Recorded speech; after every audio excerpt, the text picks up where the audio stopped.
नमस्कार साथियों, weekly legal news में आपका स्वागत है। आइए सुनते हैं इस सप्ताह की मुख्य लीगल न्यूज़। दीवानी प्रक्रियाओं से जुड़े एक महत्वपूर्ण मामले में इलाहाबाद हाई कोर्ट ने यह स्पष्ट किया है कि यदि वाद के लंबित रहने के दौरान कब्जे से संबंधित कोई नया कारण उत्पन्न होता है तो वाद पत्र में संशोधन के आवेदन को केवल देरी या विवादक तय हो जाने के आधार पर खारिज नहीं किया जा सकता। संविधान के अनुच्छेद 227 के तहत अपनी शक्तियों का प्रयोग करते हुए पीठ ने निचली अदालत और पुनरीक्षण अदालत के उन आदेशों को रद्द कर दिया जिन्होंने वादी के संशोधन आवेदन को खारिज कर दिया था। हाई कोर्ट ने वादी को अपने घोषणा के वाद में कब्जे की डिक्री जोड़ने की अनुमति प्रदान की है। भारत के सर्वोच्च न्यायालय ने यह फैसला सुनाया है कि कोई भी हाई कोर्ट किसी वादी के पक्ष में शीर्ष अदालत द्वारा पारित आदेश की अंतिमता को न तो दोबारा खोल सकता है और न ही उसमें दखल दे सकता है।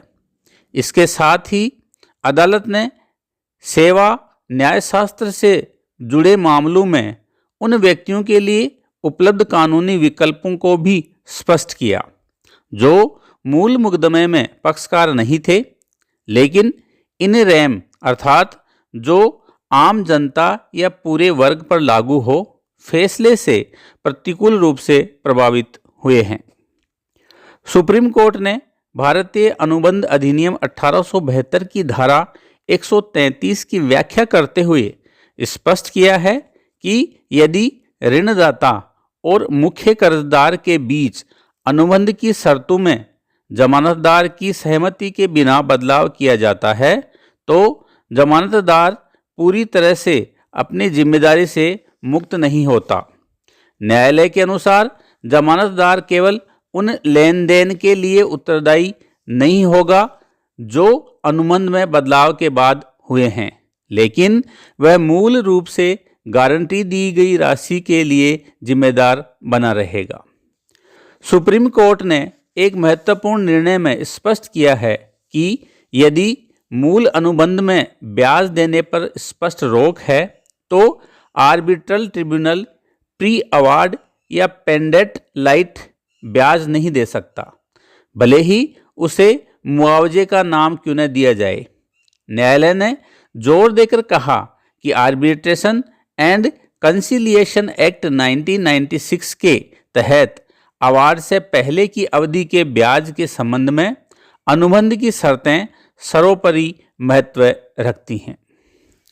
मध्य प्रदेश हाई कोर्ट ने लैंगिक समानता और कानूनी वारिसों के अधिकारों को सुरक्षित करते हुए एक बड़ा फैसला सुनाया।